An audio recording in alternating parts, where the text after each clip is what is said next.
அப்போஸ்தலனாகிய பவுலை ஆண்டவர் ஊழியத்துக்கு என்று பிரித்தெடுத்தார். இந்த ஊழியத்துக்கு பிரித்தெடுத்த அப்போஸ்தலனாகிய பவுல் போகிற இடங்களில் எல்லாம் கர்த்தருடைய வார்த்தையை வல்லமையாய் பிரசங்கித்தார். இப்படி பல மிஷனரி பயணங்களை பவுல் தொடர்ந்து செய்து கொண்டு வந்தார். அப்படி ஒரு நாள் பவுலும் சீலாவும் பல பட்டணங்களுக்கு போய் கர்த்தருடைய வார்த்தையை கொடுத்து கொண்டே வந்தார்கள். அவர்கள் வந்த ஒரு பட்டணம் தெசலோனிக்கே என்கிற ஒரு பட்டணத்துக்கு வந்தார்கள். இவர்கள் அங்கே வந்து ஓய்வு நாட்களில் வந்திருக்கிற யூதர்களுக்கு இயேசுவை குறித்து பிரசங்கம் பண்ணி கொண்டிருந்தார்கள். இவர்கள் பிரசங்கிக்கிறதை அந்த தெசலோனிக்கே பட்டணத்தில் இருந்த யூதர்கள் கண்டு இவர்களை பார்த்து ஒரு காரியம் சொன்னார்கள். இவர்கள் உலகத்தை கலக்குகிறவர்கள், இவர்கள் சாதாரணமானவர்கள் அல்ல, இவர்கள் போகிற இடங்களில் எல்லாம் உலகத்தை கலக்குகிறவர்களாய் இருக்கிறார்கள். இவர்கள் நம் பட்டணத்துக்கும் வந்து விட்டார்கள். ஆதலால் நாம் வாசித்தோம், அப்போஸ்தலர் நடவடிக்கைகள் 17ஆம் அதிகாரம் 6ஆம் வசனம் இப்படியாக சொல்கிறது, உலகத்தை கலக்குகிறவர்கள் இங்கேயும் வந்திருக்கிறார்கள். கரமுயர்த்தி ஆமென் சொல்லலாமா? ஆமென், ஹல்லேலூயா. இந்த காலை நேரத்தில் ஆவியானவர் நம்மோடு பேச விரும்புகிற ஒரு காரியம், தாக்கத்தை ஏற்படுத்துகிற விசுவாசி. நீங்களும் நானும் ஒரு தாக்கத்தை ஏற்படுத்துகிற விசுவாசியா இருக்க வேண்டும் என்று தேவன் விரும்புகிறார். The believer who makes impact. போகிற இடங்களில், இருக்கிற இடங்களில், வாழ்கிற இடங்களில் நாம் ஏதோ ஒரு தாக்கத்தை ஏற்படுத்துகிறவர்களா இருக்க வேண்டும். இந்த பவுலையும் சீலாவையும் குறித்து அந்த ஜனங்கள் கண்ட ஒரு காரியம், இவர்கள் உலகத்தையே கலக்குகிறவர்கள், இவர்கள் உலகத்தை கலக்கிறவர்கள் இங்கேயும் நம்மை கலக்குவதற்கு வந்துவிட்டார்கள். அன்பான தேவ பிள்ளைகளே, ரட்சிக்கப்பட்ட சபையாரே, தேவனால் தெரிந்து கொள்ளப்பட்ட தேவ பிள்ளைகளே, உங்களை கொண்டு தேவன் பெரிய காரியங்களை செய்ய திட்டம் வைத்திருக்கிறார். நீங்கள் சாதாரணமானவர்கள் அல்ல, இந்த உலகத்தை கலக்குகிறவர்கள். பக்கத்துல இருக்க கையை பிடிச்சு கொஞ்சம் சிரிச்சுக்கிட்டு சொல்லுங்க, நீங்க சாதாரணமான ஆள் அல்ல, இந்த உலகத்தையே கலக்குற ஆள். ஹல்லேலூயா. பாஸ்டர் கலக்கிக்கிட்டு தான் இருக்கிறோம், வீடு கலங்குது எங்களால. வீடு வந்து பாருங்க பாஸ்டர், வீட்டுல பறக்கிற பாத்திரம் என்ன, வீட்டுல பறக்கிறது என்ன, வார்த்தைகள் என்ன, அந்த கலக்கு இல்லைங்க. இது கர்த்தருக்காக நாம் ஏதோ ஒரு தாக்கத்தை, நாம் படிக்கிற பள்ளியில், நாம் படிக்கிற கல்லூரியில், நாம் வேலை பார்க்கிற ஸ்தலத்தில், நாம் வசிக்கிற தெருவில், நாம் இருக்கிற இந்த பூமியில் நம்மை கொண்டு ஏதோ ஒன்றை செய்ய தேவன் திட்டம் வைத்திருக்கிறார். விசுவாசிக்கிறவர்கள் கரங்களை அசைத்து அல்லேலூயா சொல்லலாமா? அல்லேலூயா.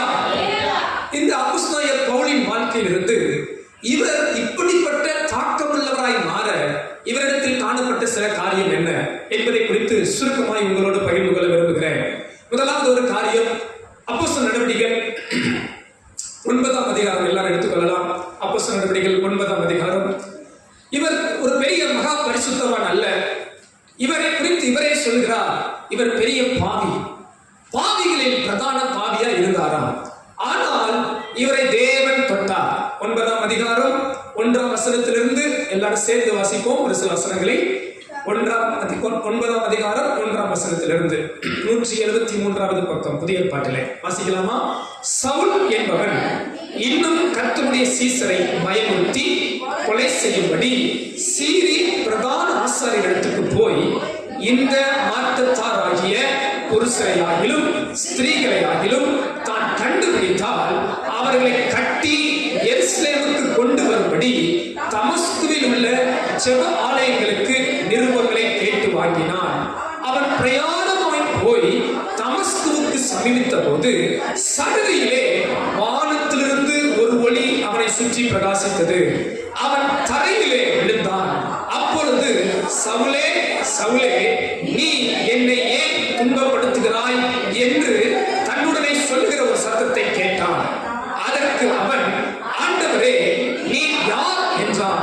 அதற்கு கர்த்தர், நீ துன்பப்படுத்துகிற இயேசு நானே, முள்ளில் உதைக்கிறது உனக்கு கடினமாம் என்றார். கரங்களை உயர்த்தி ஆமென் சொல்லுங்க. அல்லேலூயா.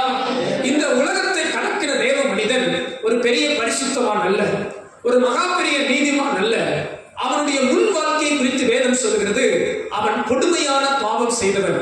குறிப்பாக ஆண்டவரை அறிந்த பிள்ளைகளை துன்பப்படுத்தினவன், சபையை துன்பப்படுத்தினவன், தேவ பிள்ளைகளை பாடுபடுத்தினவன், அவன் பலரை அடித்தவன், உதைத்தவன், ஸ்தேவான் கொலை செய்யப்படுவதற்கு இவனும் சம்மதித்தவன். இப்படி போல பாவம் நீங்களும் நானும் கூட செய்யவில்லை. சபையை துன்பப்படுத்தவில்லை, தேவ பிள்ளைகளை வேதனைப்படுத்தவில்லை, ஒருவர் கொலை செய்யப்படுவதற்கு நாம் உடன்பட்டவனாய் இருக்கவில்லை. ஆனாலும் இப்படிப்பட்ட பாவியையும் இயேசு சந்தித்தார். கரங்களை அசைத்து ஆமென் சொல்லுங்க. அல்லேலூயா. நான் தாழ்மையாய் சொல்லுகிறேன், இங்க இருக்கிற ஒவ்வொருவரையும் ஆண்டவர் இயேசு சந்தித்திருக்கிறார். நம்மை ரட்சித்திருக்கிறார், நம்மை விடுதலையாக்கி இருக்கிறார், நம்மை மீட்டுக் கொண்டிருக்கிறார். நம் மீது தேவன் ஒரு பெரிதான திட்டத்தையும் நோக்கத்தையும் வைத்திருக்கிறார். விசுவாசிக்கிறவங்க ஆமென் சொல்லலாமா? கிருபையினாலே நாம் மீட்கப்பட்டோம். நம்முடைய நீதி என்று சொல்ல ஒன்றும் இல்லை, நம்முடைய கிரியை என்று சொல்ல ஒன்றும் இல்லை. நாம் நல்லவர்கள் என்பதால் அல்ல, பாவியா இருக்கும் போதே கிறிஸ்து நமக்காக மரித்து நம்முடைய பாவங்களில் இருந்து நம்மை ரட்சித்தார். ஹல்லேலூயா. எத்தனை பேருக்கு அந்த ரட்சிப்பு நிச்சயம் இருக்கிறது? இயேசு என்னை சந்தித்தார், இயேசு என்னை தொட்டார், இயேசு என் பாவங்களில் இருந்து என்னை மீட்டு விட்டார். அவருக்கே மகிமை உண்டாவதாக. ஹல்லேலூயா.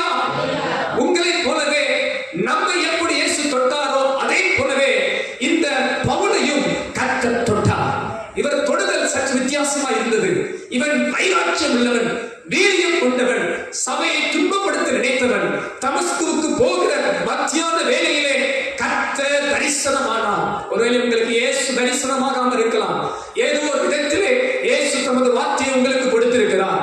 ஏதோ ஒரு வழியிலே இயேசு உண்மையுள்ளவர் என்பதையும், அவரே வழியும் சத்தியமும் ஜீவனும் என்பதையும், அவரே பரலோகத்துக்கான பாதை என்பதையும், அவராலே மீட்பு ரட்சிப்பு உண்டு என்பதையும் உங்களுக்கு கர்த்தர் வெளிப்படுத்தி இருக்கிறார். கரங்களை அசைத்து அல்லேலூயா சொல்லுவோமா?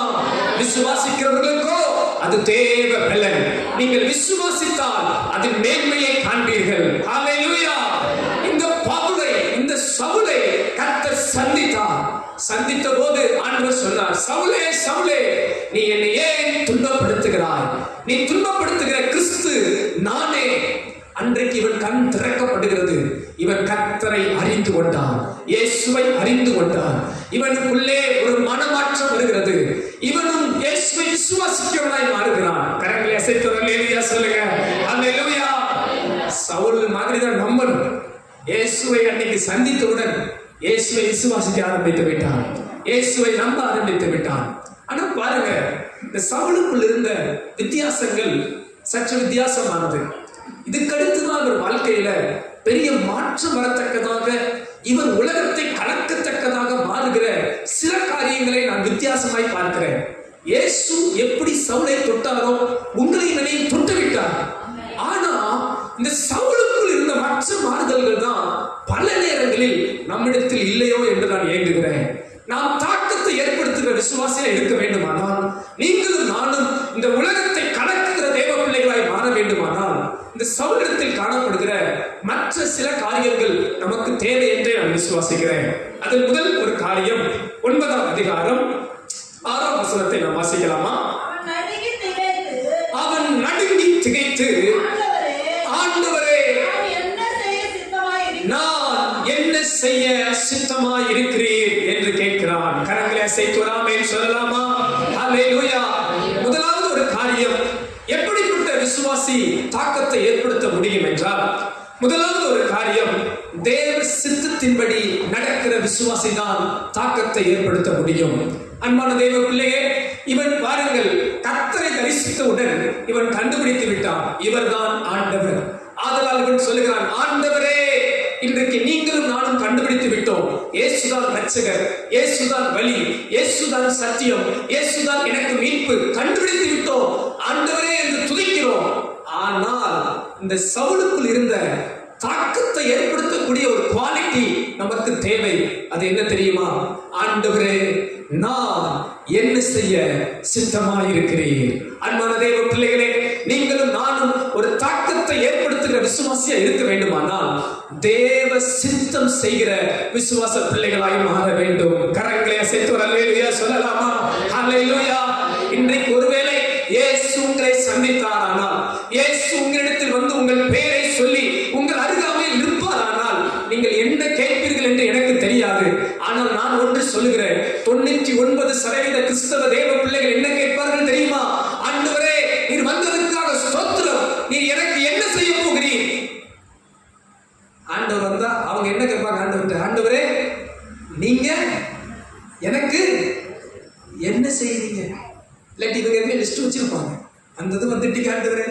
இதை மட்டும் கொடுத்துட்டு போயிருங்க.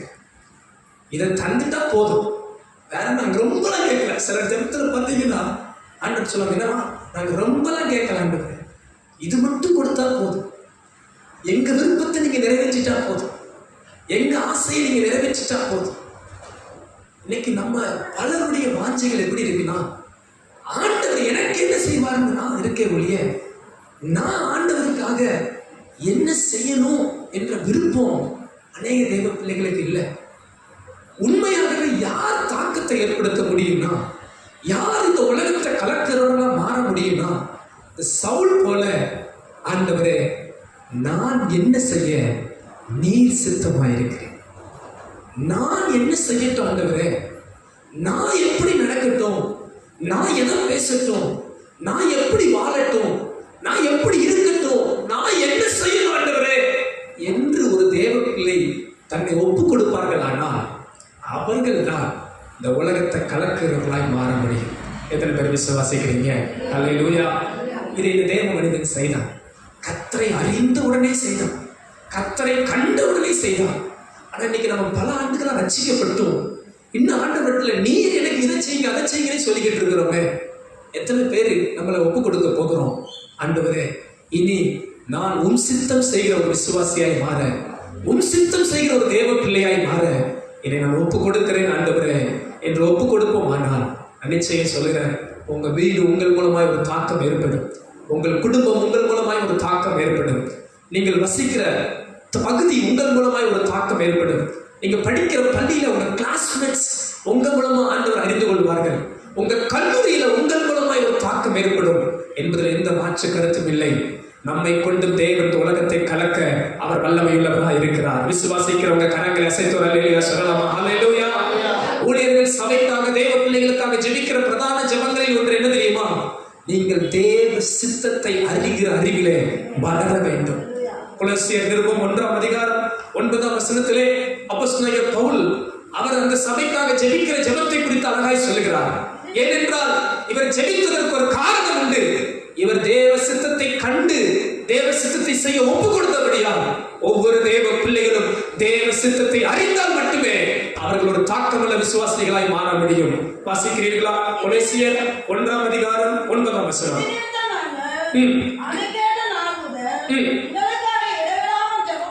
உங்களுக்காக இடைவிடாமல் ஜெபம் பண்ணுகிறோம்.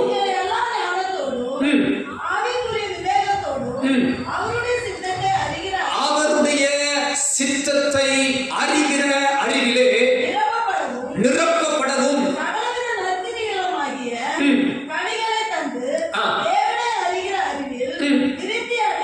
போதுமானது. பாருங்க, அவருடைய சித்தத்தை அறிகிற அறிவிலே நிரப்பப்பட பவுல் ஜெபிக்கிறார். அன்பான தேவ பிள்ளைகளே, எப்படிப்பட்ட விசுவாசம் இந்த உலகத்துல தாக்கத்தை ஏற்படுத்த முடியும்? கரமை ஏற்றி சொல்லுங்க. தேவ சித்தத்தை செய்கிற விசுவாசிகள் தான் ஒரு தாக்கத்தை ஏற்படுத்துகிற விசுவாசிகளா இருப்பார்கள். கரமை ஏற்றுறாங்கன்னு சொல்லலாம். அல்லேலூயா. எத்தனை பேர் தேவ சித்தத்துக்கு உங்களை அர்ப்பணிக்க வாஞ்சியா இருக்கிறீங்க? ஆண்டவரே என் சித்தம் அல்ல, நான் தான் உம் சித்தம் செய்ய என்னை அர்ப்பணிக்கிறேன். கரங்களை அசைத்துலாமேன்னு சொல்லலாமா? ஆமென். ஹல்லேலூயா. இரண்டாவது ஒரு காரியம், இந்த சவுலிடத்திலே நாம் பார்க்கிற காரியம் என்ன? அப்போஸ்தலர் நடபடிகள் 9:11 பாருங்கள். அப்பொழுது கர்த்தர் நீ எழுந்து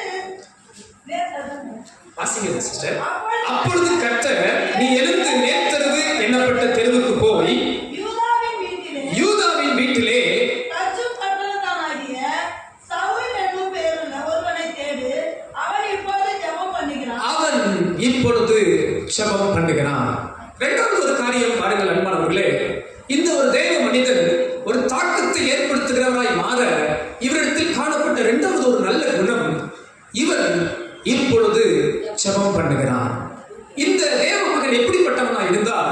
இந்த விசுவாச பிள்ளை எப்படிப்பட்ட விசுவாச பிள்ளையா இருந்தார்கள்? ஜெபிக்கிற விசுவாசி. சத்தமா சொல்லுங்க, ஜெபிக்கிற விசுவாசி. ஹல்லேலூயா. ஆனா இன்னைக்கு நம்ம ஆட்கள் எப்படிப்பட்ட விசுவாசியா இருக்கிறாங்க? சோத்திரம். பக்கத்துல பார்த்து கேளுங்க, நீங்க ஜெபிக்கிற விசுவாசியா? ஹல்லேலூயா. ஆமென். நான் உங்களை சொல்லாம சிலரை சொல்றேன். நம்ம ஆட்கள்லாம் எப்படி இருக்கிறாங்க தெரியுமா? எல்லாம் புலம்புகிற விசுவாசி. எப்படிப்பட்ட விசுவாசி? புலம்புகிற விசுவாசி, இன்னொரு தூங்குகிற விசுவாசி. ஃபாதர் அழகாக பாடல் பாடுகிற, நீ தூங்கினால் எதிரி தலை மிதிப்பான், நீ ஜெபிக்க மறந்தால் எதிரி ஜெயம் எடுப்பான். ஆனால் இந்த தேவ பிள்ளை பாருங்கள், கர்த்தரை கண்டவுடன், ஆண்டவரை கண்டவுடன் இவன் இப்பொழுது ஜெபிக்கிறான். கரங்களை அசைத்து ராமன் சொல்லலாமா? ஹல்லேலூயா. அன்பானவர்களே, எப்படிப்பட்ட விசுவாசி ஒரு தாக்கத்தை ஏற்படுத்த முடியும்? ஜெபிக்கிற விசுவாசிகள் தான் தாக்கத்தை ஏற்படுத்த முடியும். அவன் இன்னும் கொஞ்சம் ஆழமா யோசித்து பார்த்தேன். இவர் எதை குறித்து ஜெபித்தார் என்று வேதத்தில் நமக்கு சொல்லப்படவில்லை. இந்த சவுல் எதற்காக ஜெபித்தார்? நீங்க கொஞ்சம் யோசித்து பாருங்க. எதற்காக ஜெபிச்சிருப்பார்? இவர் எதற்காக ஜெபிச்சிருப்பார்? நான் தாழ்மையா சில காரியங்கள் சொல்ல விரும்புகிறேன். இவர் எதுக்காக ஜெபிச்சிருப்பார்? என்னுடைய கற்பனை, என்னுடைய எண்ணம், இது வேதத்தில் இல்லை, இது என்னுடைய எண்ணம். இவர் ஒரு கண்டிப்பு பணத்துக்காக ஜெபிச்சிருக்க மாட்டார். ஏன்னா இவர் பெரிய கோடீஸ்வரர். வேத பண்டிதர்கள், ஆராய்ச்சியாளர்கள் சொல்கிறார்கள், இவருக்கு அந்நாட்டிலே இவர் தர்சு பட்டணம் தான், இவருக்கு பல கப்பல்களுக்கு சொந்தக்காரராக இருந்திருக்க கூடும். அது மட்டுமல்ல, இவர் யூதரா இருந்தாலும் ரோம குடியுரிமை இவருக்கு இருந்தது. ரோம குடியுரிமை சாதாரணமாக கிடைக்காது, அநேக படைத்தளபதிகளுக்கே கிடைக்கவில்லை. அதனால்தான் ஒரு இடத்துல கூட இவரை நான் ராயனுக்கு அபயப்படுகிறேன் என்று சொல்லுவார். அந்த படைத்தலைவர், நீ ரோமனா என்று கேட்பார். நான் ரோம குடியுரிமை பெற்றிருக்கிறேன் என்று சொல்லுவார். எனக்கே நான் இதை வாங்குறதுக்கே ரொம்ப காசு கொடுத்தேன், ரொம்ப திரவியம் கொடுத்தேன் என்று அவர் சொல்லுவார். அப்ப இவர் மகா பெரிய பணபலம் உடையவர், பணக்காரராக இருந்தவர். இவர் கண்டிப்பா இதுக்காக ஜெபம் இருக்க மாட்டார், பணத்துக்காக ஜெபம் இருக்க மாட்டார் நான் நினைக்கிறேன். அடுத்து வேற எதுக்கு ஜெபம் இருக்கலாம்? பார்த்தீங்களா, நல்ல சரியான இருக்காரு. அவங்க எதுக்கு ஜெபம் இருப்பாருன்னா, நான் இந்த சத்தியத்தை நான் அறியாமல் போயிட்டேன்னு பாவ அறிக்கை செய்து ஜெபம் இருப்போம், மனம் திரும்பணும் ஜெபம் இருப்போம், அடுத்து ஆண்டவரை தொடுதலுக்காக ஜெபம் இருப்போம். இன்னும் நிறைய நீங்க யோசித்து பாருங்க, எதுக்காக ஜெபம் இருப்பார்? நீங்களே நல்லா யோசித்து பாருங்களேன், எதுக்காக ஜெபம் இருப்பார்? இவர் கர்த்தரை கண்டு, கர்த்தரை அறிந்து இவன் இப்பொழுது ஜெபம் பண்ணி கொண்டிருக்கிறார். எதற்காக ஜெபம் பண்ணிருப்பான்? தேவன் தன்னோடு மறுபடியும் பேச மாட்டாரா? மறுபடியும் அவர் சத்தத்தை கேட்க மாட்டானா? ஆண்டவரோடு இடைவிட மாட்டாரா? இப்படி பல காரியங்களை சொல்லி இவர் ஜெபித்திருக்க கூடும். ஏன் கேள்வி, நீங்க எதுக்காக ஜெபம் பண்றீங்க? நீங்க எதுக்காக ஜெபம் பண்றீங்க? ஸ்தோத்திரம். நம்ம எதுக்காக ஜெபம் பண்றோம்? இந்த காலையில் நான் கொஞ்சம் உங்களை உற்சாகப்படுத்தி அனுப்புறேன். நீங்க காண்டவோட நல்ல ஒப்புரமாக நல்லா ஜெபம் பண்ணுங்க. நல்ல இன்னைக்கு அருமையான ஒரு பாடல் பாடணும். அவர் உங்களோட இருக்குன்னு ஜெபம் பண்ணுங்க. அவர் பிரசன்ன வேணும்னு ஜெபம் பண்ணுங்க. அவரோட நீங்க உலாவணும்னு ஜெபம் பண்ணுங்க. ஆண்டவரே, நீங்க என்னை விட்டு போயிடாதீங்கன்னு ஜெபம் பண்ணுங்க. என் கூட நீங்க பேசுங்க ஆண்டவரேன்னு ஜெபம் பண்ணுங்க. ஒவ்வொரு நாளும் என் கூட பேசுங்க ஆண்டவரேன்னு ஜெபம் பண்ணுங்க. இப்படி வேதத்தின் மகத்துவங்களை பார்க்கும்படி என் கண்களை திறந்தருன்னு ஜெபம் பண்ணுங்க. உங்க கிருபை வேணும்னு ஜெபம் பண்ணுங்க. இப்படி தேவனுக்கு ஏற்ற உகந்த விண்ணப்பங்களை ஏறெடுக்க ஆண்டவர் நமக்கு ஒரு கிருபை தருவாராக. உங்க ஜெபம் கர்த்தருக்கு உகந்ததாய் மாறட்டும், ஆண்டவருக்கு பிரியமானதா மாறட்டும். இந்த சவுல் ஜெபம் பண்ணி கொண்டிருந்தார். ஆனா ஜெபிக்காத தேவ பிள்ளைகளே, உங்க வாழ்க்கையில தேவ பிரசன்னத்தை நீங்க காண்பது ரொம்ப கஷ்டம். நீங்க ஜெபிக்கலன்னா சோதனையில மாட்டுவீங்க, நீங்க ஜெபிக்கலன்னா தீங்குல மாட்டுவீங்க, நீங்க ஜெபிக்கலன்னா நீங்க சாத்தானை மேற்கொள்ள முடியாது. இவகை பிசாசு ஜெபத்தினால உபவாசத்தினால வெளியே வேற என்ற புறப்பட்டு போகிறது. நீங்க ஜெபிக்கலன்னா இயேசு சீசர்களை பார்த்து சொன்னார், நீங்கள் சோதனைக்கு உட்படாதபடிக்கு வெளித்திருந்து ஜெபம் பண்ணுங்க. இன்னைக்கு நம்ம பலருடைய பிரச்சனை என்ன தெரியுமா? சோதனை வந்தோம்னா கர்த்தரை தேடும், சோதனை வந்தாதான் உபவாசம், சோதனை வந்தாதான் ஜெபம், சோதனை வந்தாதான் இயேசுவே எங்க போனேன்னு கேட்போம். இல்ல அன்பானவர்களே, நீங்க கர்த்தரை முன் தேடுங்க. முதலாவது தேவனுடைய ராஜ்யத்தை, தேவனுடைய நீதியை தேட ஆண்டவர் நமக்கு கிருபை தருவாராக. எத்தனை பேர் ஆமென் சொல்ல முடியும்? எப்படிப்பட்ட விசுவாசி தாக்கத்தை ஏற்படுத்த முடியும்? பக்கத்தில் இருக்கிற கரங்களை பிடிச்சு சொல்லுங்க, ஜெபிக்கிற விசுவாசி தான். சத்தமா சொல்லுங்க, ஜெபிக்கிற விசுவாசி தான், ஜெபிக்கிற விசுவாசி தான். ஹல்லேலூயா. பாருங்க, எலியா நம்மை போல பாடுள்ள மனுஷனா இருந்தும் அவன் கருத்தாய் விண்ணப்பம் பண்ணினான். ஹல்லேலூயா. எத்தனை பேர் விண்ணப்பம் பண்ண ஜெபிக்க வாஞ்சையோடு இருக்கிறீங்க? நல்ல நேரம் எடுத்து ஜெபிங்க, உபவாசித்து ஜெபிங்க, விழித்திருந்து ஜெபிங்க, அதிகாலையில் எழுப்பி ஜெபிங்க. அதிகாலைனா எத்தனை பேருக்கு தெரியுமா? வாழ்க்கையில டைம்லாம் பார்க்குறீங்களா? சோற்றம். சிலருக்கு சூரியன் உதிச்சாலும் காலைன்றது வரமாட்டேங்க. சூரியன்லாம் உதிச்சிருச்சுப்பா, சிலர் பாருங்க ஸ்கூல் எத்தனை மணி டைம் 9 மணின்னா அவங்களுக்கு 8:30 எந்திரிச்சாதான் திருப்தி ஆவாங்க. வேலைக்கு 9 மணினா அதுவும் சில ஆட்கள் 8:30 எந்திரிச்சு என்ன பண்ணணும், நேரம் ப்ரஷ் பண்ணணும், ரெஸ்ட் ரூம் போகணும், சாப்பிட்டு வேலைக்கு போகணும். ஸோ கொஞ்சம் நேரம் எடுத்து கொஞ்சம் சீக்கிரம் எழும்பி கொஞ்சம் ஒரு 10 நிமிடம் புது விசுவாசிக்கு சொல்கிறேன், நல்லா ஆவிக்குரிய வாழ்க்கையில் வளர்த்தவங்களாம் மாஸ்டர் பரவாயில்ல என்னை 10 நிமிஷம் ஜெபம் பண்ணால் போதும்ட்டாரு இழுத்து கொஞ்சம் தூக்கிடாதீங்க. ஆண்டவர் இயேசு சொன்ன கட்டளை மறந்துடாதீங்க. 1 மணி நேரமாவது விளைத்திருக்க கூடாது. நான் தாழ்மையை சொல்றேன், 1 மணி நேரமாவது ஒவ்வொரு ரட்சிக்கப்பட்ட தேவ பிள்ளையும், ஒவ்வொரு ஞானஸ்தானம் பெற்ற தேவ பிள்ளையும் 1 மணி நேரமாவது விழித்திருக்க கூடாதா? ஜெபிங்க, கர்த்தர் உங்க வாழ்க்கையை ஜெயமாய் மாற்றுவார். சிறு பிள்ளைகள் ஜெபிங்க, வாலிப பிள்ளைகள் ஜெபிங்க, சகோதரர்கள் ஜெபிங்க, புருஷர்கள் ஜெபிக்க வேண்டும். சகோதரர்கள் ஜெபம்லாம் சபையில் இப்போ எப்படி ஆயிடுச்சுன்னா வயசான பாட்டிமாருக்கு ஆயிடுச்சு. உபவாச ஜெபம் யாருக்கு? வயசான பாட்டிமாருக்கு. ஜெபம்னா யாரு? ஏதாவது சகோதரிகள் பண்ணுவாங்க, குழம்புற கேஸ் பண்ணுவாங்க, உட்காந்து சோத்திரம் பண்ணி அழுதுகிட்டு இருப்பாங்க. இன்னைக்கு ஜெப கூட்டம்னு வச்சா மெஜாரிட்டி யார் வர்றா? சோத்திரம் எல்லாம் பாட்டிமாரும் சகோதரிகள் தான் அதிகமாக வருவாங்க. சகோதரர்கள் என்ன நினைச்சிருவாங்க, ஜெபம்னா நம்ம கதை இல்லை, நம்ம சம்பாதிச்சோமா போதும், ஜெபத்தை யார் பார்த்துக்குவா? எல்லாம் அம்மா மாதிரி சிஸ்டர் மாதிரி பார்த்துக்குவாங்க, அவங்க வேலை. இல்லை இல்லை இல்லை இல்லை சகோதரர்களே, புருஷர்களே, உங்கள் பரிசுத்தமான கரங்களை உயர்த்தி ஜெபிக்க எப்போதும் ஆயத்தமுள்ளவர்களாக இருங்க. ஏனோக்கு போல புருஷர்கள் நம் சபையில் எழுபட்டும், தேவனோடு சஞ்சரிக்கிற புருஷர்கள் எழுபட்டும், யோபுவை போலவர்கள் எழுபட்டும், நோவாவை போன்றவர்கள் எழுபட்டும். தேவனோடு சஞ்சரிக்கிற நீதிமான்களாய் கர்த்தர் நம்மை மாற்றுவாராக. ஜெப ஆவியை நம் மீது கர்த்தர் ஊற்றுவாராக. இந்த உலகத்திலே ஒரு தாக்கத்தை ஏற்படுத்த வேண்டுமானால், உலகத்தை கலக்கிறவாய் மாற வேண்டுமானால், நீங்களும் நானும் ஒரு ஜெபிக்கிற தேவ பிள்ளையாய் இருக்க வேண்டும். கரங்களை அசைத்து ஆமென் சொல்லலாமா? ஆமென், ஹல்லேலூயா. மூன்றாவது ஒரு காரியம் வாசிக்கலாம். அப்போஸ்தலர் நடவடிக்கைகள் 9ஆம் அதிகாரம் 17ஆம் வசனத்தை பார்ப்போமாக. அப்பொழுது அனனியா போய் வீட்டுக்குள் பிரவேசித்து அவன் மேல் கையை வைத்து, சகோதரனாகிய சவுலே, நீ வந்த வழியிலே உனக்கு தரிசனமான இயேசுவாகிய கர்த்தர் நீ பார்வை அடையும் படிக்கும் பரிசுத்த ஆவியினாலே நிரப்பும்படி படிக்கும் என்னை அனுப்பினார் என்றார். கரம் உயர்த்தி ஆமென் சொல்லுங்க. ஆமென், ஹல்லேலூயா. மூன்றாவது ஒரு காரியம், எப்படிப்பட்ட விசுவாசி தாக்கத்தை ஏற்படுத்த முடியும்? இந்த சவுல் மேலே தேவன் தமது ஆவியை ஊற்ற சித்தமுள்ளவரானார். அனனியா வந்த நோக்கம், நீ பார்வை அடைபடிக்கும் உன்னை கர்த்தர் பரிசுத்த ஆவியினால் நிரப்பும்படிக்கும் என்னை அனுப்பினார்.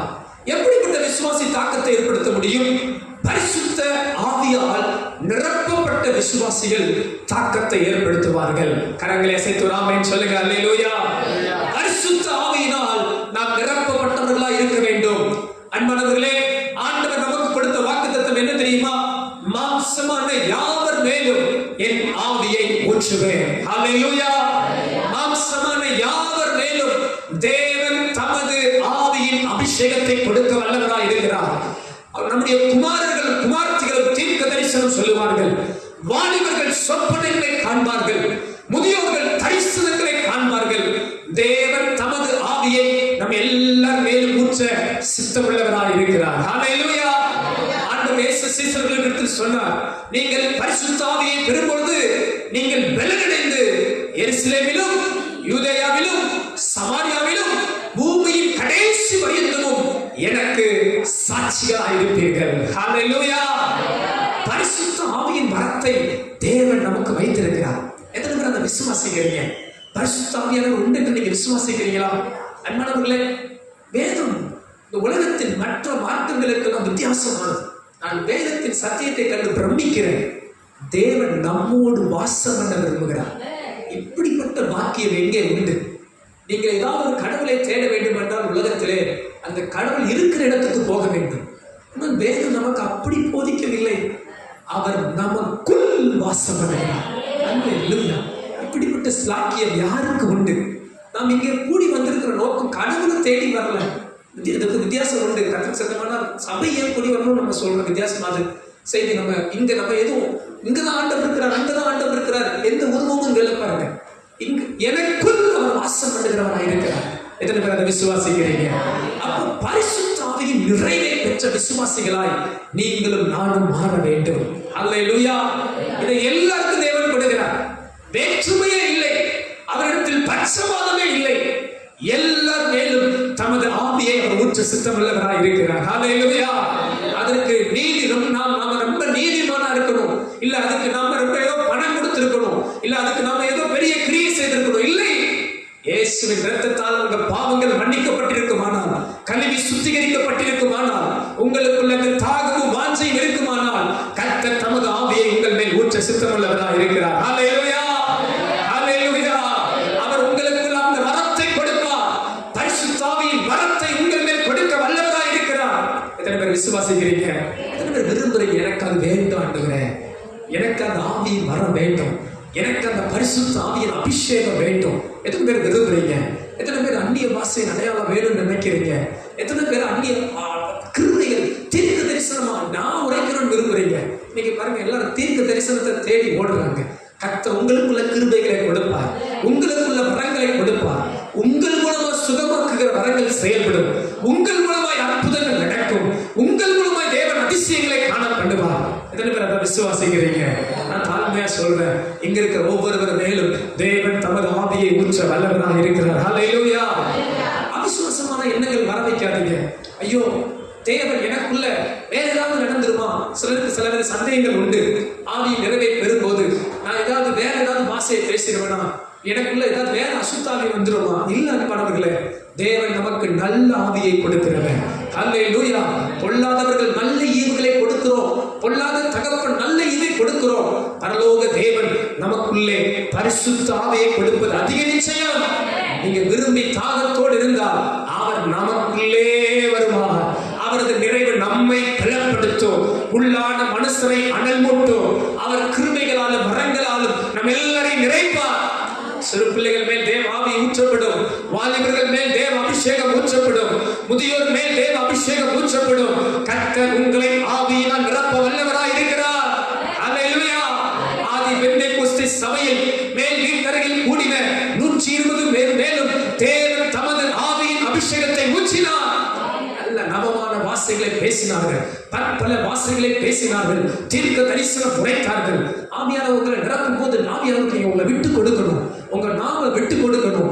ஆண்டவர் உங்களை நிரப்பும் போது அவர்கள் பேச தொடங்கினார்கள். அன்பானவர்களே, இங்க இருக்கிற ஒவ்வொருவரையும் ஆவியானவர் நிரப்புவார், ஆவியானவர் பலப்படுத்துவார். இந்த ஆவியின் நிறைவு உங்களை ஒரு சாட்சியான விசுவாசியாய் மாற்றும், சாதிக்கிற விசுவாசியாய் மாற்றும், தாக்கத்தை ஏற்படுத்துகிற விசுவாசியாய் மாற்றும். எத்தனை பேர் ஆமோதித்து வாஞ்சிக்கிறீங்க, விரும்புறீங்க? அவன் இந்த தேவ மனிதன் கர்த்தரை கண்டுகொண்ட அந்நாளிலே அவன் பரிசுத்த ஆவியின் அபிஷேகத்தை பெற்றுக் கொண்டான். ரட்சிக்கப்பட்டாச்சு, பல ஆண்டாச்சு, இன்னும் எனக்குள்ள அந்த ஆவியின் அபிஷேகம் இல்லையே என்று ஏங்குறீங்களா? என்னைக்காவது விரும்பி இருக்கிறீங்களா? செபிச்சிருக்கிறீங்களா? அது எனக்கு தேவை என்று காத்திருக்கிறீங்களா? உபவாசித்திருக்கிறீங்களா?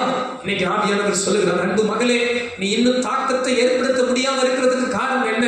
இன்னும் நீ ஆவியின் அபிஷேகத்தை பெறாது இருப்பதுதான்.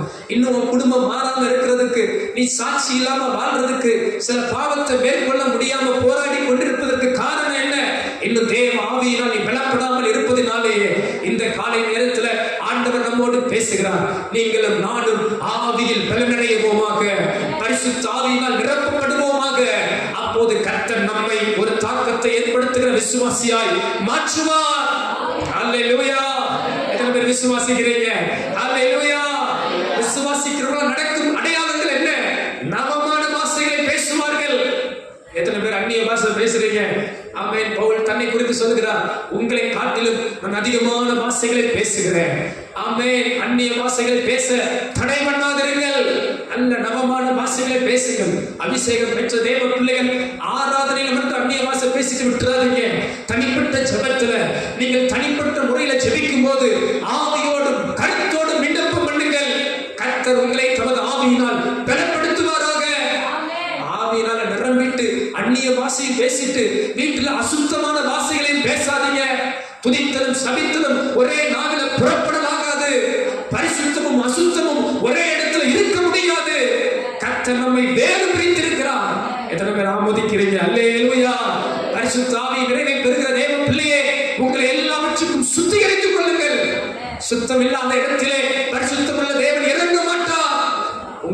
அசுத்தங்களுக்கும் கசடுகளுக்கும் சுத்தமாக்கி ஆண்டவர் எதிர்பார்ப்பீர்கள் என்றால் தேவன் தமது ஆவியினாலே உங்கள் ஒவ்வொருவரையும் நிறைப்பார். கரங்களை அசைத்து ஒரு அல்லேலூயா சொல்லலாமா? அல்லேலூயா. ஆவியானவர் எங்கே உண்டோ அங்கே விடுதலை உண்டு. கர்த்தர் தாமே நம்மை விடுவிக்கிறவராய் இருக்கிறார். இங்கிருக்கிற ஒவ்வொருவரையும் ஆண்டவர் விடுவிப்பார், ஒவ்வொருவரையும் ஆசீர்வதிப்பார், ஒவ்வொருவரையும் உயர்த்துவார். ஆவியினாலே எல்லாம் ஆகும். ஆவியானவர் உங்களுக்குள் வாசம் பண்ணுகிறவராய் இருக்கிறார். ஹல்லேலூயா. நான்காவது ஒரு காரியம், எப்படிப்பட்ட விசுவாச பிள்ளைகள் தாக்கத்தை ஏற்படுத்த முடியும்? அப்போஸ்தலர் நடவடிக்கைகள் 9ஆம் அதிகாரம் 18ஆம் வசனத்தை பார்க்கலாம். உடனே அவன் கண்களில் இருந்து நீர் செதில்கள் போன்றவைகள் விழுந்தது. அவன் பார்வையடைந்து எழுந்திருந்து ஞானஸ்நானம் பெற்றான். கரங்களை அசைத்து ஆமென் சொல்லலாமா? ஆமென். ஹல்லேலூயா. அவன் எழுந்திருந்து ஞானஸ்நானம் பெற்றான். நான் இந்த வார்த்தை இப்படி சொல்ல விரும்புகிறேன், அவன் கர்த்தருடைய வார்த்தைக்கு கீழ்ப்படிந்த விசுவாசியாக இருந்தான். எப்படிப்பட்ட விசுவாசி தாக்கத்தை ஏற்படுத்த முடியும் என்றால், கர்த்தருடைய வார்த்தைக்கு கீழ்ப்படுகிற விசுவாசி தாக்கத்தை ஏற்படுத்த முடியும். ஏனென்றால் வேதம் என்ன சொல்கிறது? மனம் திரும்பி விசுவாசம் உள்ளவனாகி ஞானஸ்நானம் பெற்றவன் ரட்சிக்கப்படுவான். இந்த அப்போஸ்தலன் சவுல் வாழ்க்கையில பாருங்க, அவன் கர்த்தரை அறிந்தவுடன் அவன் செபிக்கிறான், அவன் பரிசுத்தாவியால் நிரப்பப்படுகிறான். நான் ஆவியின் அபிஷேகத்தை பெற்றுட்டேன் அப்படின்னு இல்லாம அவன் பாருங்கள் கர்த்தருடைய வார்த்தையின்படி தன்னை ஞானஸ்தானத்துக்கு ஒப்பு கொடுத்து கீழ்ப்படுகிறான். கரங்களை அசைத்து ஆமென் சொல்லலாமா? ஹல்லேலூயா. எத்தனை பேர் ஞானஸ்தானம் எடுத்திருக்கிறீங்க? ரட்சிக்கப்பட்டீங்களா? ஆண்டவரை ஏற்றுக்கொண்டீங்களா? இன்னும் ஞானஸ்தானம் எடுக்காம இருக்கலாமா? ஞானஸ்தானம் எடுக்க ஒப்பு கொடுப்பது ஒரு பெரிய பாக்கியம். கர்த்தருடைய வார்த்தைக்கு கீழ்ப்படுகிறவர்கள் தாக்கத்தை ஏற்படுத்த முடியும். சவுல் பாருங்கள், ஆண்டவரை அறிந்தபோது அவன் ஞானஸ்தானம் பெற்றான். அன்பானவர்களே, நாம் மனம் திரும்பி விட்டால், நாம் கர்த்தரை விசுவாசிக்க ஆரம்பித்து விட்டால் நாம் ஞானஸ்தானம் பெற்றுக்கொள்ள வேண்டும். நாம் ஆண்டவருடைய வார்த்தையின்படி ஆண்டவருடைய சத்தியத்துக்கு கீழ்ப்படியும் போது இது தேவ நியமனம். இயேசு யோவான் சுவிசேஷத்தில் சொன்னார், இது இப்படியெல்லாம் செய்வது தேவன் நியமித்த ஒன்று, இப்போது நீ இடம் கொடு என்றான். அன்பு தேவ பிள்ளைகளே, கர்த்தருடைய வார்த்தைக்கு இடம் கொடுத்தால் நீங்கள் ஆசீர்வாதமாக இருப்பீர்கள். ஞானஸ்நானத்துக்கு உங்களை மனப்பூர்வமாய் ஒப்பு கொடுத்தால், உண்மையான மனமாற்றம், உண்மையான மனம் திரும்புதல், உண்மையான விசுவாசத்தோடு அர்ப்பணிப்பீர்கள் என்றால் இது ஒரு பெரிய ஆசீர்வாதம், இது ஒரு பெரிய மேன்மை. ஹல்லேலூயா. ஆனா இன்னைக்கு பல பிரச்சனை என்னன்னா, ஞானஸ்தானத்தை குறித்து இன்னைக்கு தெளிப்பு ஞானஸ்தானம், குழந்தை ஞானஸ்தானம் என்று பல வந்துவிட்டது. அன்பான தேவ பிள்ளைகளே, வேதத்தின்படி குழந்தை ஞானஸ்தானம் ஒன்று இல்லை. நீங்க சரியான சத்தியத்தை புரிந்து கொள்ள உங்களை உற்சாகப்படுத்துகிறேன். மனம் திரும்புகிறவர்கள் தான் ஞானஸ்தானம் எடுக்க முடியும். மனம் திரும்பி விசுவாசிக்கிறவர்கள் தான் ஞானஸ்தானம் எடுக்க முடியும். குழந்தைகள் மனம் திரும்ப முடியாது. அவர்கள் நல்லது கெட்டது, பாவம் எது, நீதி எது என்பதை உணராத பிள்ளைகள். பிறந்த பிள்ளைகளுக்கு சிலர் தெளிப்பு ஞானஸ்தானம் என்று சொல்வார்கள், குழந்தை ஞானஸ்தானம் என்று சொல்வார்கள். பிறந்த பிள்ளைகள் நன்மை தீவனை அறியாது. அந்த பிள்ளைகளுக்கு ஞானஸ்தானம் கொடுப்பதா அவர்கள் நீதிக்கு உட்பட முடியாது, அவர்கள் ரட்சிப்புக்கு உட்பட முடியாது. அப்ப அந்த குழந்தை ஞானஸ்தானம் என்பது வேத பிரமாணத்துக்கு ஒத்து போவது அல்ல, அது எதிரானது, அது வேத சத்தியத்துக்கு முரணானது. அப்படி என்றால் எது உண்மையான ஞானஸ்தானம்? மனம் திரும்பி விசுவாசம் உள்ளவர்களாகி எடுக்கிற ஞானஸ்தானம் தான் உண்மையான ஞானஸ்தானம். கரங்களை அசைத்து ஆமென் சொல்லலாமா? அல்லேலூயா. வேதம் சொல்கிறது ஒரே ஞானஸ்தானம். ஆமென். இதுல இன்னொரு குழப்பம் வருது. எப்படி ஞானஸ்தானம் கொடுப்பது, எப்படி ஞானஸ்தானம் எடுப்பது? பாருங்க, இன்னைக்கு பல சபைகள், பல உபதேசங்கள் இருக்கிறதுனால சிலர் பாருங்க எப்படி ஞானஸ்தானம் அதுல குழம்பிக் கொள்கிறார்கள். பாருங்க, நான் தாழ்மையா இந்த ஞானஸ்தானம் என்கிற பதம் புதிய ஏற்பாடு குறிப்பாக கிரேக்க மொழியில் எழுதப்பட்டது. புதிய ஏற்பாடு எந்த மொழியில் எழுதப்பட்டது?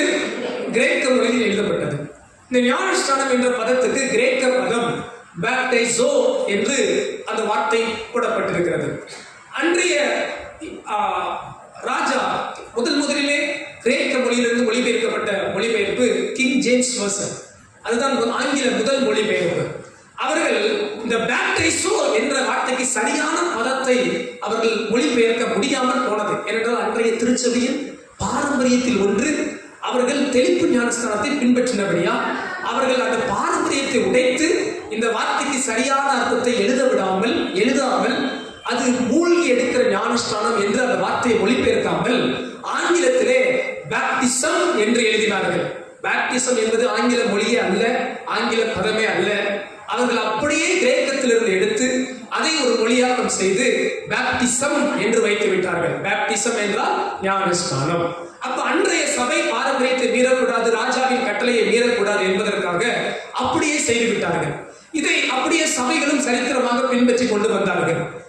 சபைகளும் சரித்திரமாக வரலாறாக காலப்போக்கில் அதை கடைபிடித்துக் கொண்டே வந்தார்கள்.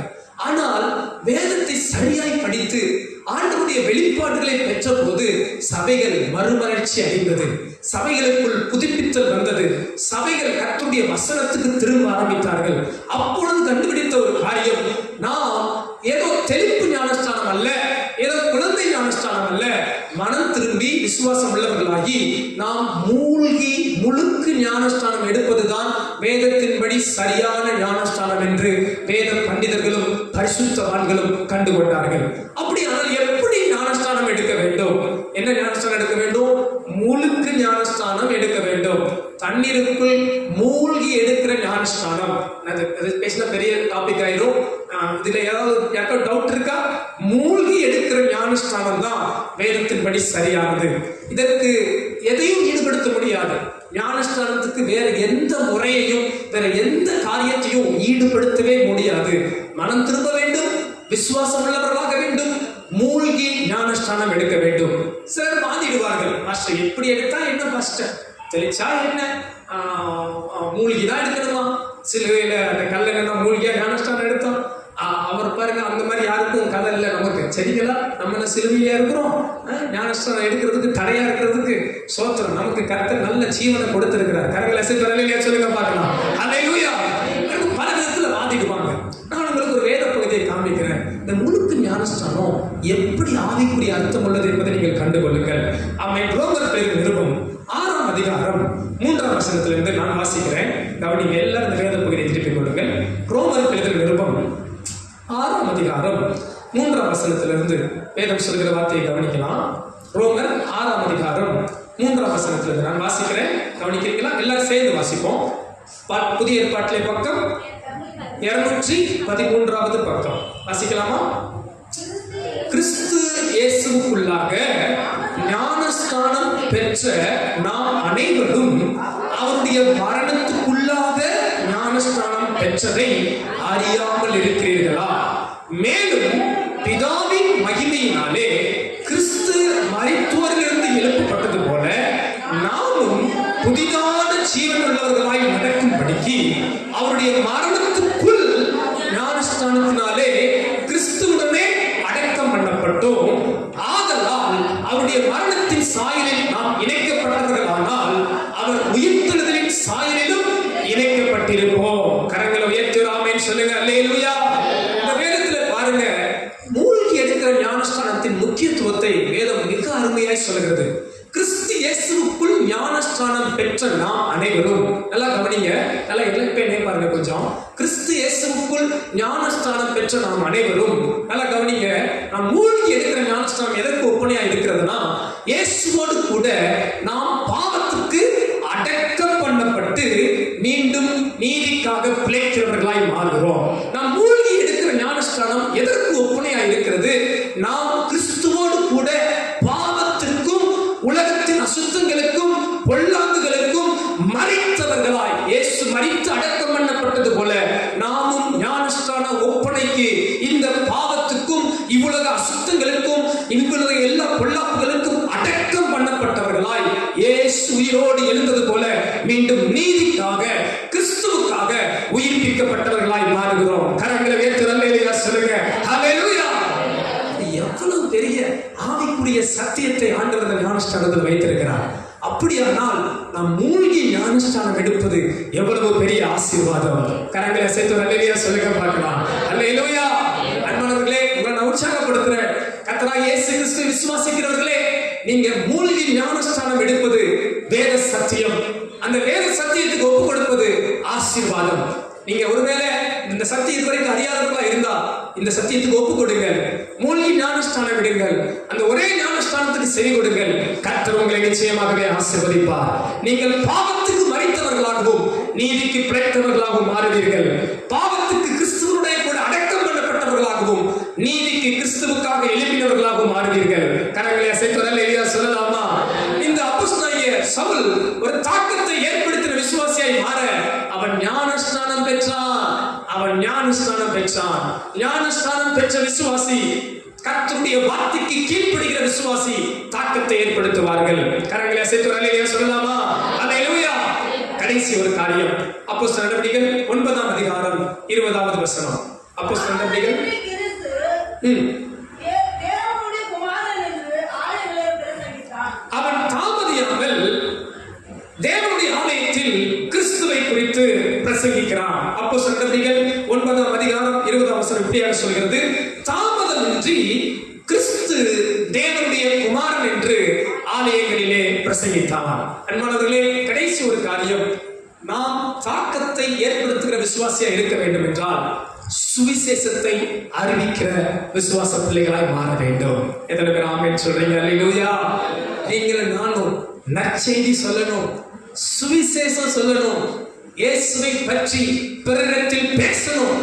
ரட்சிக்கப்பட்டு 20 வருஷம் ஆச்சு, 10 வருஷம் ஆச்சு, இல்ல சபைக்கு வந்து 5 வருஷம் ஆச்சு, இன்னும் ஒரு ஆத்மாவுக்காவது நான் சுவிசேஷம் சொல்லல, ஒருவருக்காவது இயேசுவின் நன்மை நான் சொல்லலடா, அன்பானவர்களே, இன்னும் நம்மளால தாக்கம் ஏற்படாது. இன்னும் நம்ம குடும்பத்துல பல ரட்சிக்கப்படாம இருக்கிறாங்கன்னா தாக்கம் நம்மளால ஏற்படாது. இவன் பாருங்கள், வேதம் சொல்கிறது, இவர் தாமதமின்றி, எல்லாரும் இந்த வார்த்தை சொல்லுங்க பார்க்கலாம், தாமதமின்றி இயேசுவை கண்டு கொண்டு ஜெபிச்சு அபிஷேகம் பெற்று ஞானஸ்தானம் பெற்று தாமதமின்றி கிறிஸ்து இயேசுவை குறித்து பிரசங்கிக்கிறான். ஹல்லேலூயா. நீங்க போகிற இடங்கள்லாம் இயேசுவை குறித்து பேசுங்க. போகிற இடங்கள்ல ஆண்டவருடைய வார்த்தையை குறித்து பேசுங்க. பாஸ்டர், எனக்கு என்ன தெரியும் பாஸ்டர், நான் என்ன பேச போறேன்? இன்னைக்கு கேட்ட பிரசங்கத்தையாவது ஒரு 4 பேருக்கு இந்த வாரத்துக்குள்ள சொல்லுங்க. ஒரு முறை எங்க பாஸ்டர் சொன்ன ஒரு சாட்சி. எங்க பாஸ்டர் காலை ஆராதனை முடிச்சுட்டு ஊழியர்கள்லாம் முடிஞ்சிச்சு, மாலையில நாட்கள் ஆராதனை இல்லை நினைக்கிறேன். அப்ப அவர் வீடு சந்திக்கிறதுக்காக விசுவாசி போய் பார்க்கறதுக்காக ஒரு முறை போயிருந்தார். அப்ப அதே சர்ச்சில் ஒரு கண் பார்வை இழந்த ஒரு அருமையான சகோதரர் ஆலயத்துக்கு வந்திருந்தார். அவர் வீட்டுக்கு போய் பார்க்கலாம் அப்படின்னு போய் பார்த்தா அவருக்கு கண் பார்வை இல்லை, 2 கண்ணு தெரியாதான். ஆனா அந்த மாலை நேரத்தில் பார்த்தீங்கன்னா வீடு நிறைய பேர் இருந்தாங்களாம். பாட்டு சத்தம் கேட்டுச்சா, என்னடா வீட்டுல நிறைய பேர் இருக்கிறாங்க, பாட்டு சத்தம் கேட்குது அப்படின்னு பாஸ்டர் வெளியே நின்று யதார்த்தமா உள்ள போய் பார்த்தா அந்த கண் பார்வை இல்லாத அந்த அருமையான சகோதரர் அவர் வீட்டுல ஒரு 20 பேரை கூப்பிட்டு வச்சு பாட்டு பாடி ஜெபம் பண்ணி காலையில் என்ன பிரசங்கம் கேட்டாரோ அது ஆரம்பத்துல இருந்து முடியும் வரைக்கும் அப்படியே வசனத்தை சொல்லி பிரசங்கம் பண்ணாங்க. பாஸ்டரே தூக்கி வாரி போட்டுச்சு. இப்போ காலையில நம்ம என்ன பிரசங்கம் பண்ணணுமோ இந்த சகோதரருக்கு கண் பார்வை இல்லை நினைச்சோம். பாருங்க, 20 ஆத்மாவை கூப்பிட்டு வந்து இவரால் வேதம் படிக்க முடியாது, வேதத்தை பரட்ட தெரியாது, அந்த கேட்ட பிரசங்கத்தை இத்தனை ஆத்மாவுக்கு சொல்லி இவர் மூலமா எத்தனை பேர் ரட்சிக்கப்பட்டிருக்கிறாங்க பாருங்க. ஹல்லேலூயா. அன்பானவர்களே, தாக்கத்தை ஏற்படுத்துகிற விசுவாசி யார்? இயேசுவை குறித்து, சுவிசேஷத்தை குறித்து பேசிக்கொண்டே இருக்கு. உங்க ஃப்ரெண்ட்ஸ் என்னைக்காவது சொல்லியிருக்கிறீங்களா? படிக்கிற தம்பிமார்கள் என்னைக்காவது சொல்லியிருக்கிறீங்களா? உங்க ஸ்கூல்ல என்னைக்காவது சொல்லியிருக்கிறீங்களா? 4-5 வசன அட்டையாக எடுத்துட்டு போய் உங்க ஃப்ரெண்ட்ஸுக்கு கொடுங்களேன். பர்த்டே வரும்போது வசன கார்டு கொடுங்க. ஆமாம், அவங்களுக்கு ஏதாவது ஒரு உங்க காலேஜில் இயேசு குறித்து பேசுங்க. ஒரு சின்ன ப்ரேயர் டீம் உருவாக்குங்க. உங்க வேலை ஸ்தலத்தில் ஒரு ப்ரேயர் டீம் உருவாக்குங்க. இது மாதிரி ஆவிக்குரிய காரியத்துக்கு என்ன பண்ண முடியும்? சுவிசேஷத்தை அறிவிக்க நான் என்ன செய்ய முடியும்? சகோதரர்கள் மத்தியில் நீங்களும் ஒரு ஜெபக்குழு உண்டாக்கலாம். நம்ம சபையிலே சகோதரர்கள் நீங்களே இணைஞ்சு ஒரு நேரத்தை திட்டமிட்டு நம்ம சுவிசேஷம் அறிவிக்க போகலான்னு ஒரு திட்டம் எடுக்கலாம், ஒரு தீர்மானம் பண்ணலாம். சுவிசேஷத்தை அறிவிக்கிறதுக்கு நான் என்ன செய்யட்டும் என்ற ஒரு வைராக்கியம் நமக்குள்ள வருமானா நிச்சயம் சொல்லுவேன், உங்க மூலமா தேவன் ஒரு பெரிய தாக்கத்தை ஏற்படுத்துவார். சகோதரிகளுக்கு அப்படித்தான். சகோதரிகள் ஏதோ சர்ச்சுக்கு வந்துட்டோம், வாரத்தில் ஒரு நாள் வரதே பெருசு பாஸ்டர், சாரி அப்படி நினைச்சிடாதீங்க. கர்த்தர் உங்களை கொண்டு பெரிய காரியம் செய்யணும்னு நினைக்கிறார். கர்த்தர் உங்க மூலமா கிரியை செய்யணும்னு நினைக்கிறார். உங்க வாழ்க்கை, உங்க எதிர்காலம், உங்க குடும்பம் ஆசீர்வாதமா இருக்கணும்னு தேவன் விரும்புகிறார். நீங்க கர்த்தருக்காக எழும்புங்க, ஆண்டவர் உங்களுக்காக எழும்புவார். நீங்க கர்த்தருடைய வார்த்தையை பேசி பாருங்க, நீங்க கர்த்தருக்கு ஊழியம் செஞ்சு பாருங்களேன். ஆண்டவர் உங்களை வித்தியாசமா ஆசீர்வதிக்கிறதை நீங்க பார்க்க முடியும். சுவிசேஷத்தை அறிவியுங்கள். இயேசு தமது சீசர்களுக்கு என்ன சொல்றார்? நீங்கள் புறப்பட்டு போய் சகல ஜாதிகளையும் சீசராக்குங்கள், சுவிசேஷத்தை பிரசங்கிங்க, கர்த்தர் உங்களை நிச்சயமாய் ஆசீர்வதிப்பார். நீங்களும் நானும் ஒரு தாக்கத்தை ஏற்படுத்துகிற விசுவாசியா இருக்க வேண்டும். எத்தனை பேர் ஆமோதிக்கிறீங்க? ஹல்லேலூயா. நீங்களும் நானும் தாக்கத்தை ஏற்படுத்துகிற விசுவாசியா இருக்கணும்னா, சவுல் வாழ்க்கையில ஒரு 5 காரியம் பார்த்தோம். இவன் தேவ சித்தத்துக்கு தன்னை அர்ப்பணித்த விசுவாசி, இவன் ஜெபிக்கிற விசுவாசி, இவன் பரிசுத்த ஆவியினால் நிரப்பப்பட்ட விசுவாசி, இவன் கர்த்தருடைய வார்த்தைக்கு கீழ்ப்படிந்த விசுவாசி, இவன் சுவிசேஷத்தை அறிவித்த விசுவாசி, இவன் கர்த்தரை கண்ட நாளிலே இவ்வளவு நடந்தது. ரொம்ப வருஷங்கள் அல்ல அன்பானவர்களே, ரொம்ப ஆண்டுகள் அல்ல அன்பானவர்களே, அவன் கர்த்தரை கண்ட சில நாட்களுக்குள்ளே இத்தனை மாற்றங்களை இவன் வாழ்க்கையை நாம் கண்டோம். ஆதலால் தான் இவர் உலகத்தை கலக்கிறவராய் இருந்தார், ஒரு தாக்கத்தை ஏற்படுத்துகிறவராய் இருந்தார். உங்களை என்னையும் கர்த்தர் அப்படியே மாற்றுவாராக, உங்களை என்னையும் தேவன் அப்படியே மறுரூபப்படுத்துவாராக. ஒரே ஒரு உண்மை சம்பவத்தை சொல்லி நான் நிறைவு செய்ய விரும்புகிறேன். வில்லியம் கேரி என்கிற தேவ மனிதனுடைய வாழ்வில் இருந்து சில காரியங்களை உங்களுக்கு நான் சொல்ல விரும்புகிறேன். 1761ஆம் ஆண்டு இங்கிலாந்து தேசத்தில் பிறந்தவர் இந்த வில்லியம் கேரி. 1761ஆம் ஆண்டு, எல்லாரும் கவனிக்க கேட்கிறேன், இங்கிலாந்து தேசத்தில் பிறந்தவர் இந்த வில்லியம் கேரி. இவருடைய வேலை செருப்பு தைக்கிற வேலை பார்த்தார். இவர் செருப்பு தைக்கிற வேலை பார்த்து கொண்டிருந்தவர் தன் இள வயதிலே. இப்படி இருந்த இந்த மனிதனை கர்த்தர் தொட்டார், கர்த்தர் ரட்சித்தார். இவருடைய வாழ்வை தேவனுக்கு அர்ப்பணித்து இவர் இந்திய தேசத்துக்கு ஒரு மிஷனரியாக வந்தார். 1793ஆம் ஆண்டு மேற்கு வங்காளத்திலே கல்கட்டாவுக்கு இவர் ஒரு மிஷனரியாக வந்தார். தனது குடும்பத்தோடு மிஷனரி ஊழியம் செய்ய வந்தார். எளிமையான பாதைகள் அல்ல, கரடு முரடான பாதைகள், கடினமான பாதைகள். 1700ஆம் ஆண்டு நான் சொல்வது, அப்போது மருத்துவ வசதிகள் இல்லை, எல்லா நன்மையான காரியங்கள் இல்லை. வியாதியினால் இவருடைய மகன் மரித்து போனான். 5 வயது மகன் மரித்து போனான். இந்த சடலத்தை அடக்கம் பண்ண அந்நாட்களிலே யாரும் வரவில்லை. அங்கிருந்த மற்ற மார்க்கத்தார்கள் உதவி செய்யவில்லை. இவர் தன் சொந்த கையாலே குழியை தோண்டி சொந்த கையாலே தன் மகனை மூடி அடக்கம் செய்தார். பாருங்கள், இவ்வளவு கஷ்டப்பட்ட இந்த தேவ மனிதன் பல மொழிகளை கற்றுக்கொண்டார். பல மொழிகளை கற்றுக்கொண்டு இந்திய தேசத்திலே அன்றைக்கு வேதம் இல்லை. சுமார் புதிய ஏற்பாடை 40 மொழியில் மொழிபெயர்த்தார். முழு வேதாகமத்தை 20 மொழிகளில் மொழிபெயர்த்தார். ஏதோ ஒரு கிறிஸ்தவ சமுதாயத்துக்கு தான் ஏதோ செய்தார் என்று அல்ல, தேசத்தில் பெரிய மாற்றத்தை தந்தார். அன்றைய காலகட்டத்தில் உடன்கட்டை ஏறுகிற பழக்கம் உண்டு. கணவன் மரித்து போனால் மனைவியும் தீயில் விழுந்து விட வேண்டும். எத்தனை பேருக்கு தெரியுமா? அந்த வார்த்தையால் தெரியுமா? உடன்கட்டை ஏறுதல் இந்த பழக்கம் இருந்தது. இதற்கு எதிராக அவர் புரட்சி செய்தார். நாம் பொதுவாக ராஜாராம் மோகன் ராய் பற்றி தான் அதிகம் கேள்விப்பட்டிருப்போம். இவருடைய செயலை குறித்து அதிகம் இந்திய சரித்திரங்கள் நாம் பார்க்க முடியாது. ஆனால் அந்நாட்களிலே இவர் அதிகமாய் அதற்காக போராடினார். இந்த கலாச்சாரம், இந்த முறைமை இந்திய தேசத்தை விட்டு மாற வேண்டும் என்று புரட்சி செய்தவர்கள் ஒருவர். அது மட்டுமல்ல, அந்நாட்களில் கங்கை நதியில் பிறந்த குழந்தைகளை போடுகிற பழக்கமும் இருந்ததாம். அதையும் மாற்றும்படி இவர் முயற்சி செய்தார். இப்படி தேசத்திலே சமுதாயத்திலே புரட்சி ஏற்படுத்தினார். அங்கு கல்கட்டாவிலே ஒரு பெரிய யூனிவர்சிட்டி ஆரம்பித்தார். சராம்பூரிலே ஒரு பெரிய வேதாகம கல்லூரி மட்டுமல்ல, படிக்கிற கல்லூரியும் ஏற்படுத்தினார். பிரிண்டிங் பிரஸ் கொண்டு வந்தார். இப்படி சொல்லிக்கொண்டே இருக்கலாம். பல சபைகளை ஸ்தாபித்தார். 41 ஆண்டு காலம் இங்கிலாந்துக்கே அவர் போகவே இல்லையா? நானே பிரமித்தேன் படித்த பின்பு. தான் மிஷனரியா வந்த பின்பு 41 வருஷம் திரும்பி போகவே இல்லையா? இந்திய தேசத்திலே மரித்து இந்திய தேசத்திலே அடக்கம் பண்ணப்பட்டார். இவர் சொன்ன ஒரு காரியம் என்ன தெரியுமா? தேவனிடத்தில் பெரிய காரியங்களை எதிர்பாருங்கள், தேவனுக்காக பெரிய காரியங்களை செய்யுங்கள். தேவனிடத்தில் பெரிய காரியங்களை எதிர்பாருங்கள், தேவனுக்காக பெரிய காரியங்களை செய்யுங்கள். இந்த வில்லியம் கேரி என்கிற மிஷனரியுடைய வாழ்வு நமக்கெல்லாம் ஒரு சவாலா இருப்பதாக. இன்றைக்கு ஒருவேளை இன்னொரு மிஷனரி அங்கிருந்தோ எங்கிருந்தோ வராமல் இருக்கலாம். கர்த்தர் உங்களை இணையதான் வைத்திருக்கிறார். தேவனிடத்திலிருந்து நீங்கள் பெரிய காரியங்களை எதிர்பார்க்கிறவர்களா இருந்து தேவனுக்காக பெரிய காரியங்களை செய்ய வேண்டும் என்ற வாஞ்சிய விருப்பம் உங்களுக்கு இருக்குமானா, நிச்சயம் சொல்லுவேன், கர்த்தர் உங்களை கொண்டுதான் ஒரு பெரிய தாக்கத்தை ஏற்படுத்துவார். உங்க மூலமா அநேகரை ரட்சிப்பார், உங்கள் மூலமா அநேகரை விடுவிப்பார். நீங்க நினைக்கலாம், பாஸ்டர் இன்னைக்கு நான் பெரிய தேவையோடு வந்தேன், இன்னைக்கு கஷ்டம், விளைவினம், வியாதி, போராட்டத்தோடு வந்தேன் பாஸ்டர். அவைகளை எல்லாம் மேற்கொள்ள தேவன் பலன் கொடுப்பார். அவைகளிலிருந்து தேவன் உங்களை விடுவிப்பார், உங்களை ஆசீர்வதிப்பார். நீங்கள் கர்த்தருக்காக எழும்பும் போது கர்த்தர் உங்களுக்காக எழுப்பி கிரியை செய்வார்.